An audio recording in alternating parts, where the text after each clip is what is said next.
Hi. Oh my goodness. What are we going to do? That is the question. Literally. You know, what are we going to do? What are you going to do? What am I going to do? If you're not asking yourself that yet, I'm sure you are. Who's asking yourselves, what are we going to do? What are you going to do? If we're not asking that question, there's basically two things going on.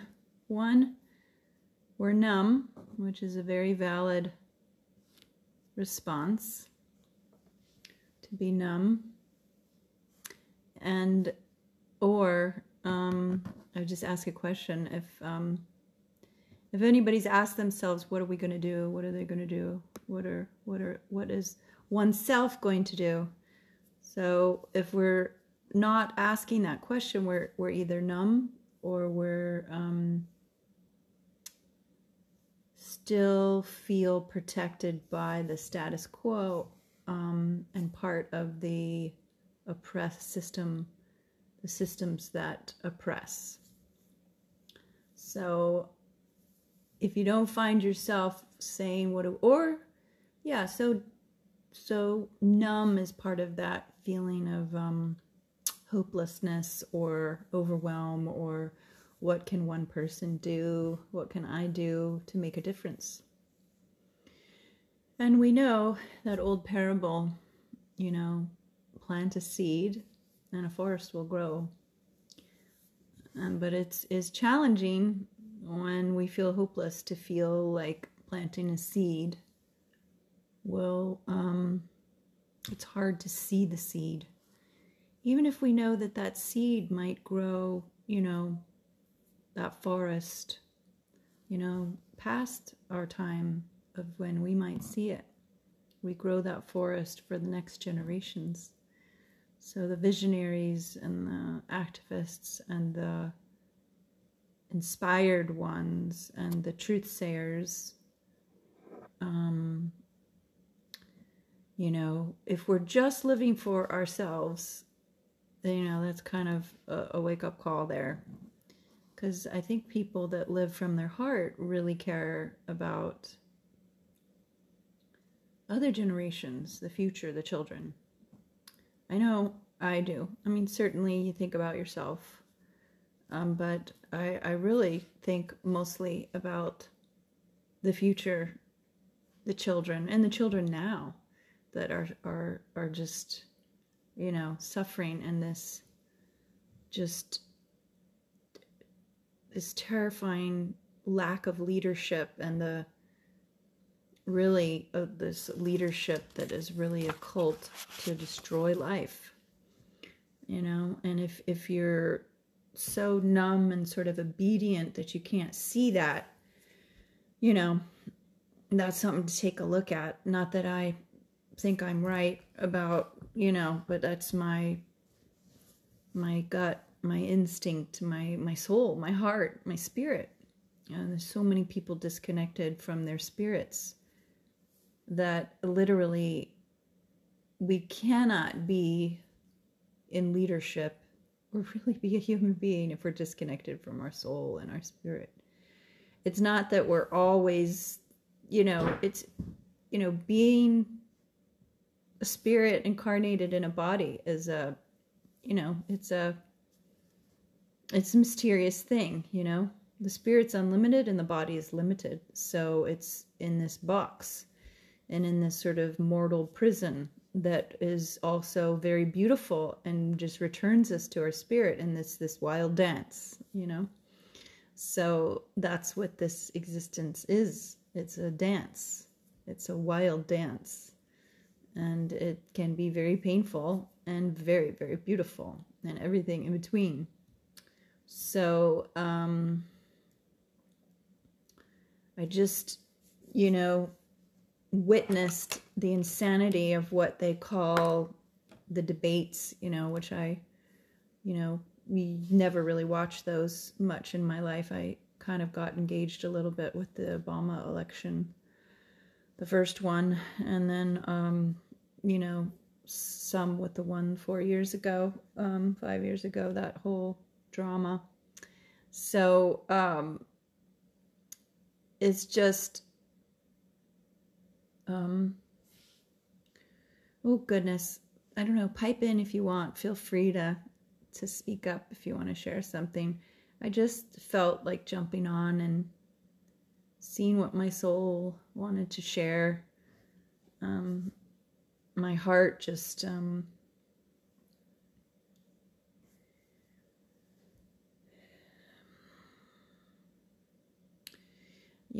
there's just so much propaganda and so much control over what information people are permitted to see and hear, and we've really all had a lifetime, and literally lifetimes, because we carry genetic code for since the beginning of time. So our body has memories beyond, we don't even remember our childhood and the oppressiveness that many of us experienced. We shut that down and close off those memorize with the IC. We close our eyes to the horrors that we experienced as children so that we can function and go on. We have coping mechanisms, and then we and we learn things from our parents and people around us and society and strangers, and then we have memories from, oh my God, hey, oh, I wondered whether you'd catch in. That's so great. Thanks for coming. So yeah, we all carry memories of the past, and and different things that we navigate through in our life brings up those memories from childhood and from generations past, and how we respond and how we react and how we open or close. All of that's indicative of our these coping mechanisms that we as a soul in this incarnation, this lifetime, is responded to our early childhood upbringing and how our parents responded, and just all these things that we learn as how to be a human being, how to maybe not be a very skilled human being, but one that manages. We learn, we kind of limp along with these, and then society teaches certain management things are acceptable and other things aren't. Boys aren't allowed to be sensitive and feel their feelings. They're allowed to be enraged and violent, but they're not allowed to be sad. And girls, females are allowed to be sad, but not too much. No one's really allowed to, unless you have just amazing caregivers that have, deep maturity. Most feelings aren't really permitted and are sequestered and distorted. And so you've got adults, this adult world filled with people who, oh, thank you. Amen to you too.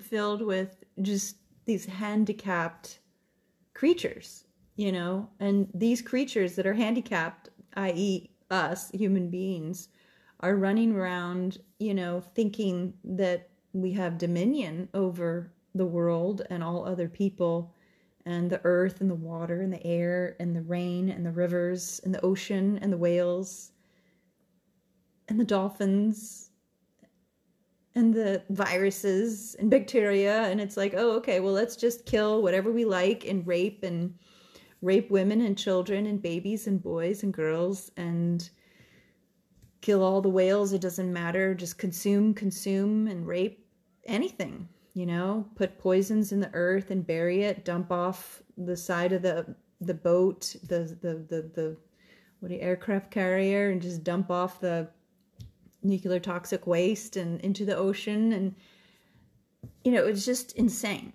We are, you know, we've been on an insane trajectory. Hey, women, I can't believe you said that.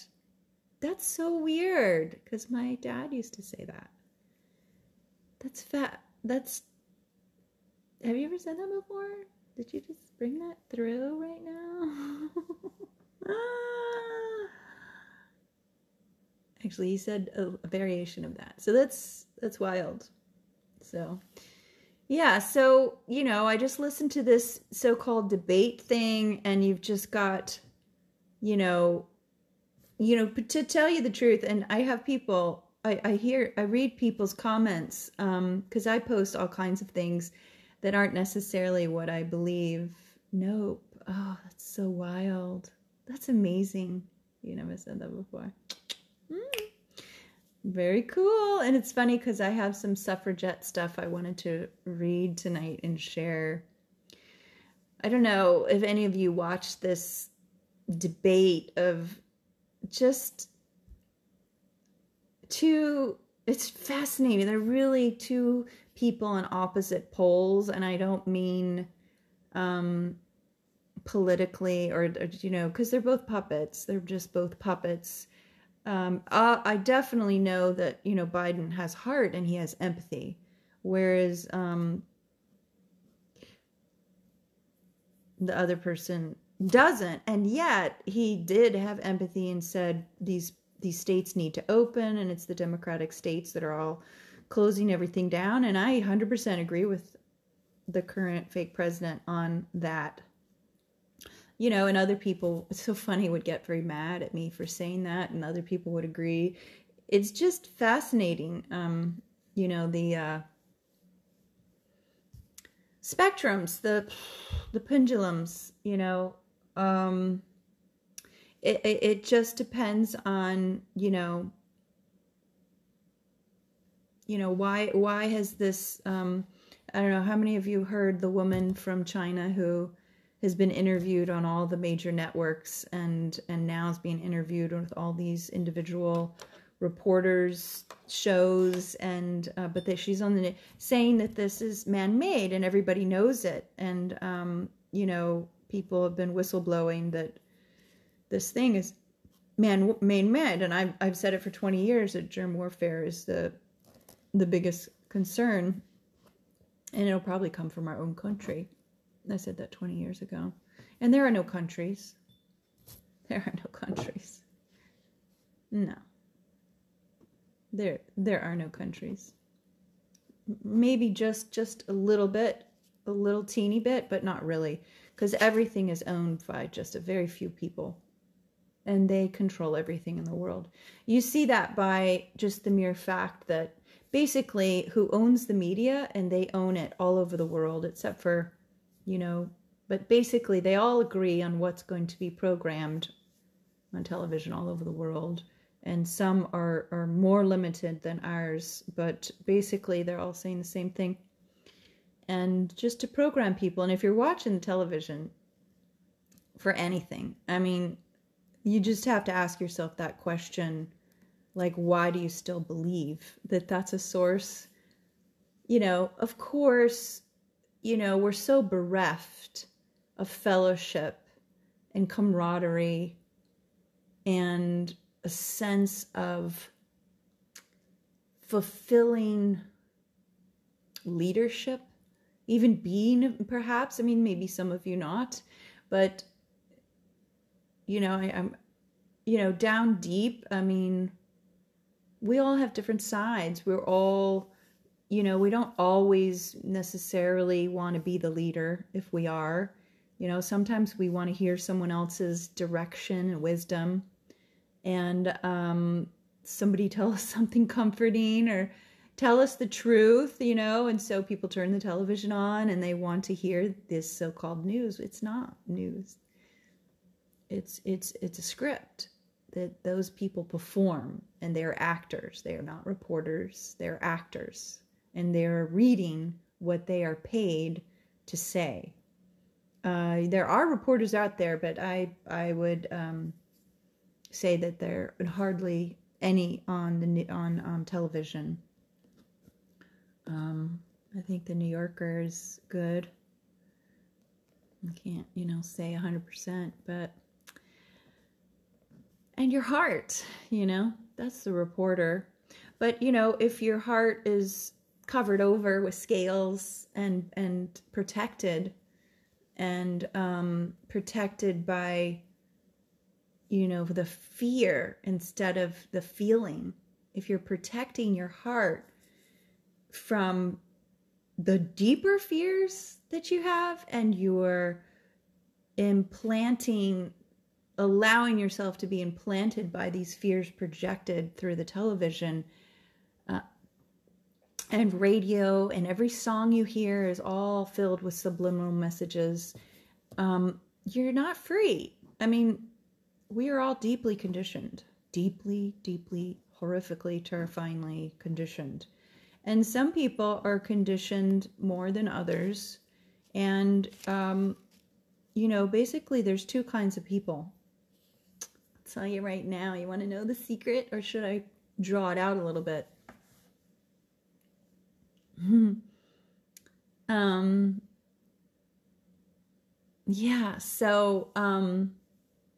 There's two kinds of people. There's the type of person whose heart is open, and the person whose heart is closed. And it's quite simple. And it isn't that, and what's interesting is that we need both. Like, we don't want people with closed hearts, but I mean, we need the heart and the mind. We don't need just emotions, and we don't want just someone who is just stuck in their head and reading numbers. I mean, that's why our world is poisoned by our capitalistic, consumeristic lifestyle, and it just is flooded with poisons from corporations and all of our consumption, because we're all contributing every day in every way to the destruction of our planet, the poisoning of our planet, and the murdering of billions of species that are already extinct because of our selfishness and our primal brain that really we've been conditioned to be obedient little serfs, so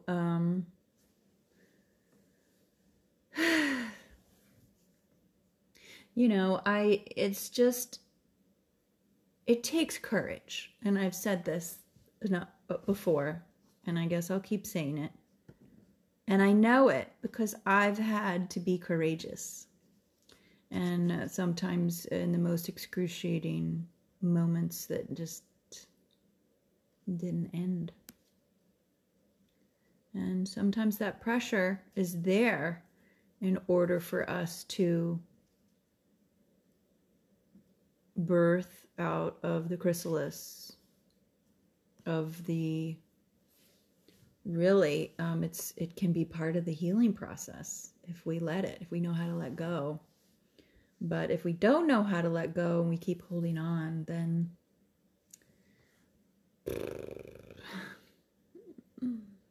so that's what I wanted to talk to you guys about. What do you think? So, we had these two male, masculine, whatever the right word is, XY chromosome entities up on the stage tonight in this so-called debate. And, two people that have had, a lot of pain in their childhoods and a lot of experience in life, and it's just fascinating to witness that the absurdity of that dance that was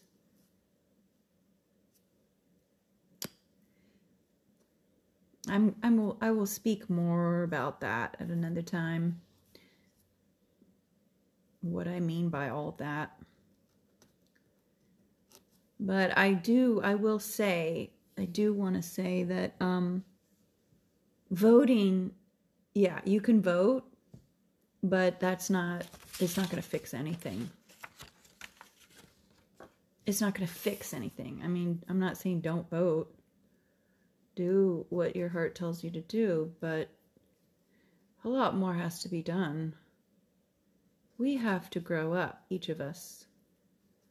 And grow up means growing up is not saying it in the mean sense, because people will say that in a very cruel way, like grow up. I've said that. I've talked about this before. That, and I've, joked about that as well, that growing up is, the only way to grow up is to face oneself and to face one's hurts and take ownership. And nobody can make us, and nobody can bully us. I mean, they can, because they do. Bullies bully. And victims cower. And some people do both. Some people just do one. And they're really two sides of the same coin, unfortunately. Hello, from Italy, d'Italiano, Fabrizio, va bene. So,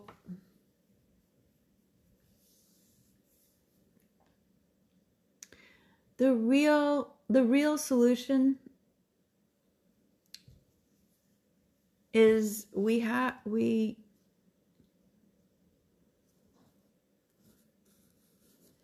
and really, if we don't get it, life will just keep pushing at us to get the memo. And it's tricky. It's interesting in these times of imprisonment and isolation from fascist, heartless. This isn't how you care about people, what's going on. Whatever you believe is real with what's going on, if there's a real cause for any of this, or, whether it's germ warfare and manufactured, or it's just completely made up just to, whatever you believe, it's very clear. And if it isn't clear, I find that fascinating. It's very clear that whoever is running this show, and they are, because there's just a few people that are writing all these scripts for these news outlets everywhere, all over the world. They're all saying precisely the same words. All these militarized police, there's no money for masks, and yet the garb that these police are wearing is, probably maybe $5,000 each with what they're wearing. I don't know how much these things cost. So, and people are donating their money in March to get masks for people at hospitals. And our current person that we call the president tonight said in just a couple weeks that there's going to be a so-called vaccine ready. How can you ready? It takes 10 years to do trials for a vaccine. Hello. And that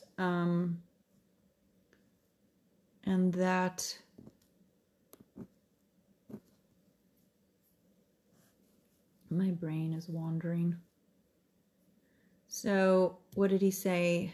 I just started thinking about something else. Isn't that funny how that happens? Because it's so insane that it's tragic. And it's so tragic that it's just so shocking that it's hard to say it. Hard to talk about it.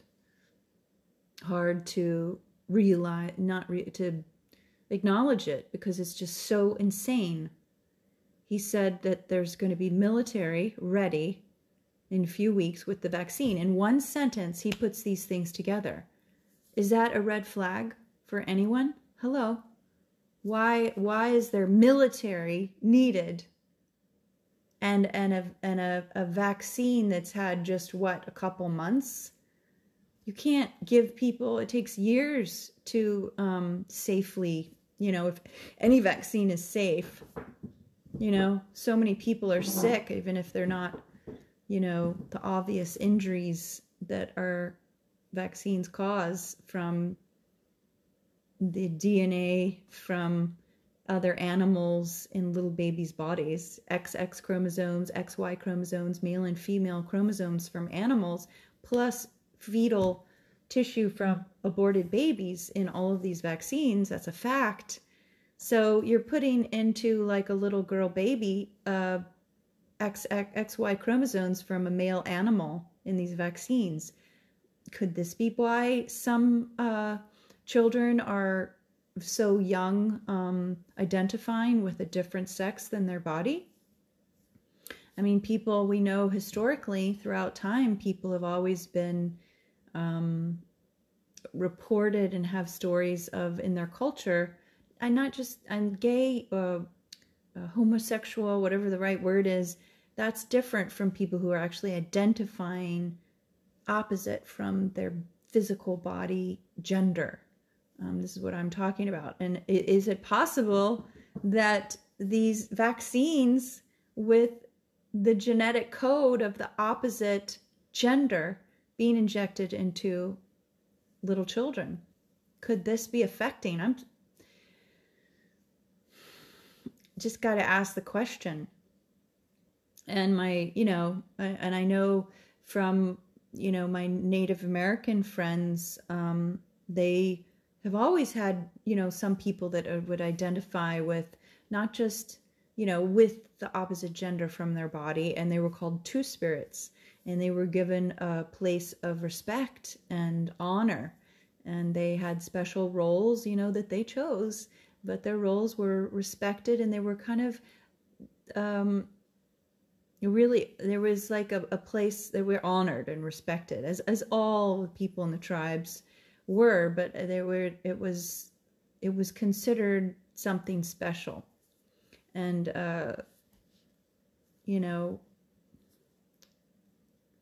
but anyway, on the whole VAX situation, you just have to ask why is the current person that we call president putting those two things in one sentence, saying that a VAX will be out in a few weeks.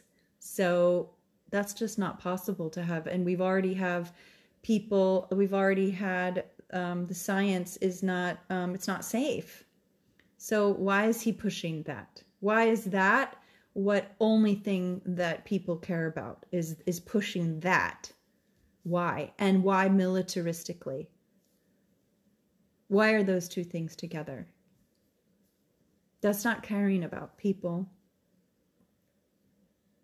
That's not what you do when you care about people. That's not what caring looks like. And it's not what caring is. You can't fake caring, by the way. Caring is more than just, I like my wings, just what something looks like. But, it's just, if you don't see the problem, the very, very serious problem that's going on, and what people are saying, I don't know what to say. I'm shocked and concerned, and I feel an urgency for you because we're all in this together, and all the future generations and all the kids, kids are being forced vaccinated in schools without their parents' permission. That's an absolute trillion% violation. That's a human rights violation, the crime against humanity. That's what's happening right now. And so whoever patented this virus, and it is patented. It's patented. You can't patent a naturally occurring anything. That's why they don't make money off of chamomile tea. They do make money off of marijuana, which is, I don't know how that's possible, because you can grow it yourself, but they won't let you, right? I don't even know. I'm not interested in it myself, so I don't, but it is a crime. It's a plant. I mean, it's just a plant. It's obvious that it's all about control, because if they cared about your well-being, they wouldn't let you smoke, which is 1 trillion times more deadly than marijuana. And they wouldn't let you drink. I mean, they tried that. They tried to make that illegal. Look what happened. I mean, it's just such a game, and the people in charge are very hurt little children. And this is our problem. So we have to take responsibility, each of us, and heal. And not just say it, not just regurgitate it because I've said it or somebody else, You can't fake that you understand this until you do it. I mean, you can try, and there'll be people that will repeat these words that I say or somebody else says, the narcissists out there who, but it's painful to heal, but it's the most beautiful thing.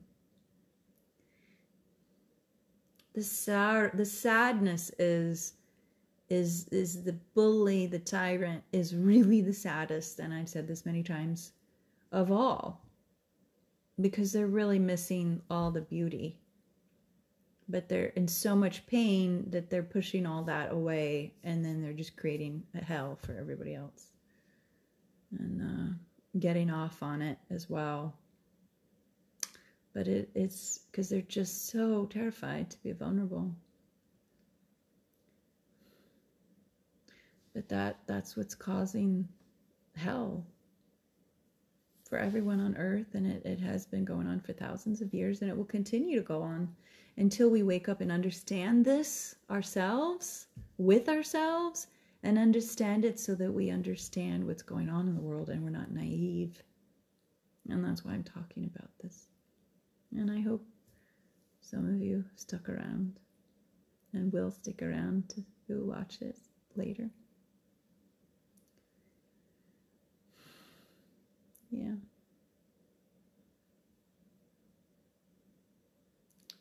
So, there you have it.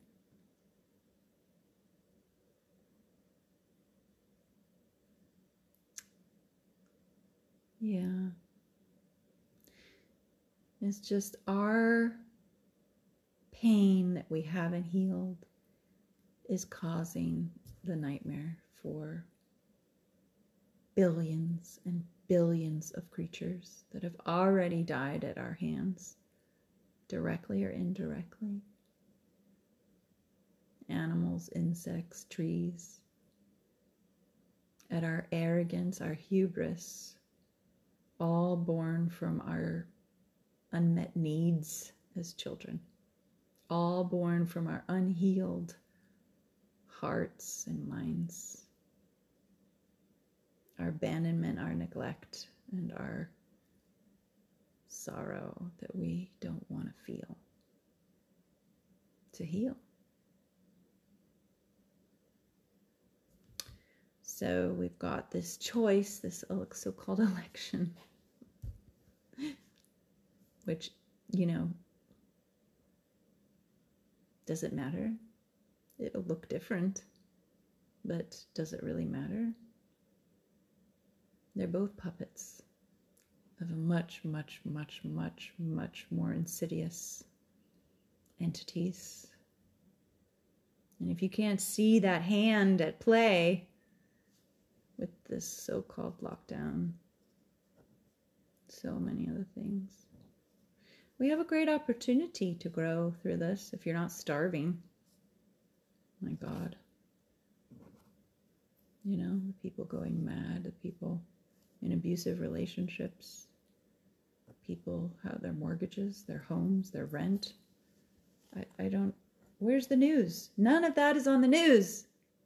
So if that's not on the news, how can they say they care about you? How can you believe anything that they are saying on the television and they in so-called leadership?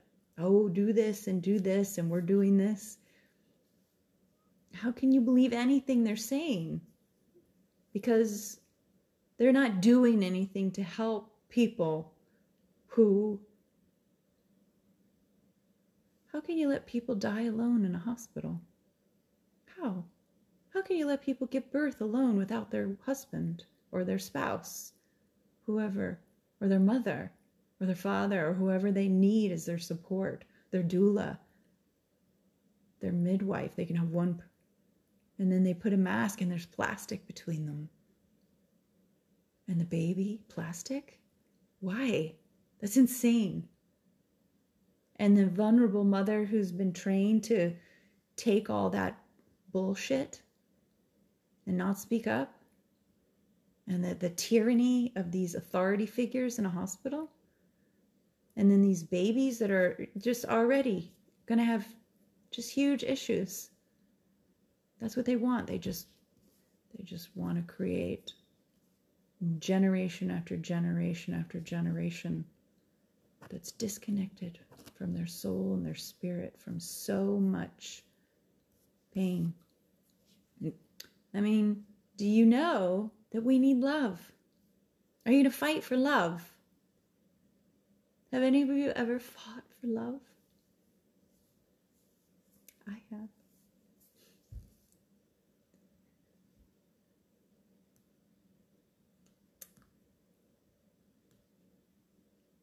We have to fight for love.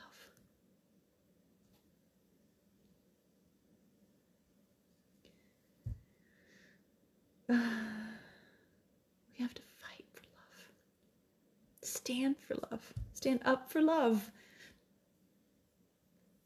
Love for yourself. Love in yourself. And for those that you care about. How in the world could you call on the phone to a hospital to say goodbye to your loved one when they're dying alone in the hospital? How could you let that happen? How could you not tear the door down in a hospital? How could you let anybody keep you from your loved one dying in a hospital, saying you can't be in the room because of whatever? There's nothing in this world that would keep me from my loved one when they're dying. There's nothing. They would be taken out of that prison hospital. You can't keep somebody from being with somebody. Why are people acquiescing to that? To let people die alone? You don't even know what people are doing in the hospital to your loved one. There's no witness. There's no advocate. No one protecting your loved one. You think all those people that work there are altruistic and know what they're doing?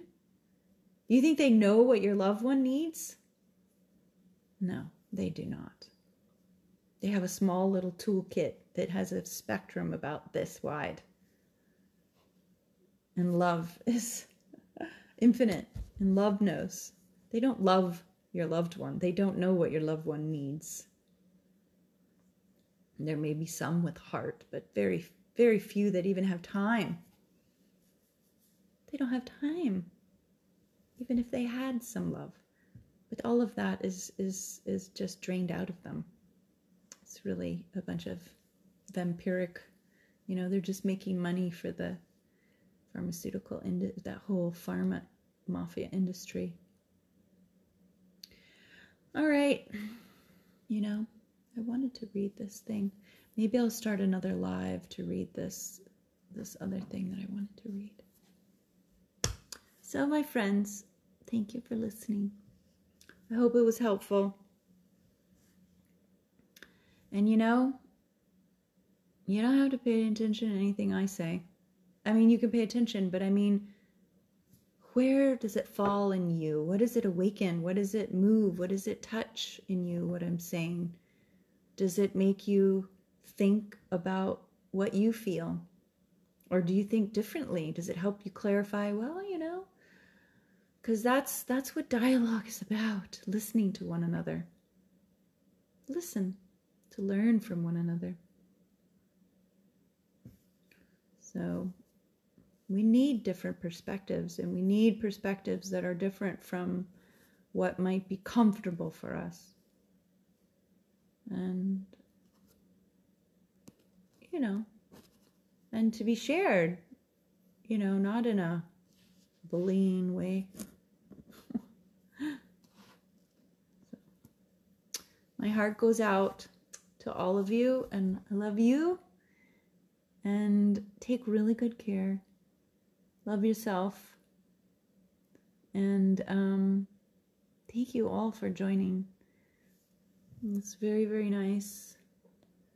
And I'm very grateful you decided to chime in.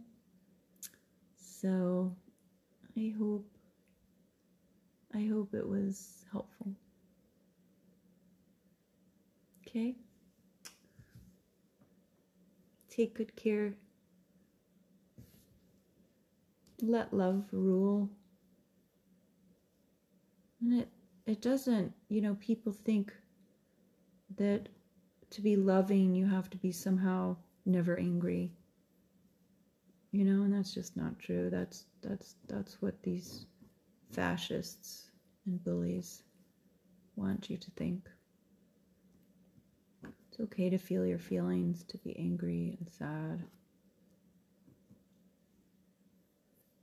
Yeah. Just acknowledge your feelings. Work through them. Listen to your feelings. And I love working with you all, so feel free if you're inspired, if you want some support and coaching. You can DM me here or go to my website, sarahwestlove.com. SARAHWESTLOVE.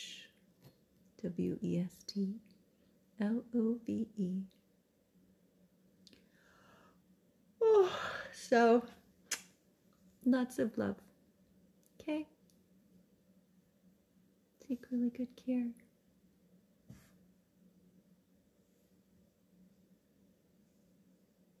Love yourself. It's a mystery if you don't do it well,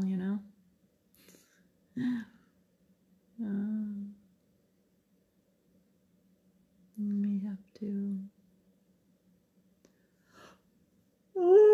work on healing, right? Itching my back. All right, my friends. Bye.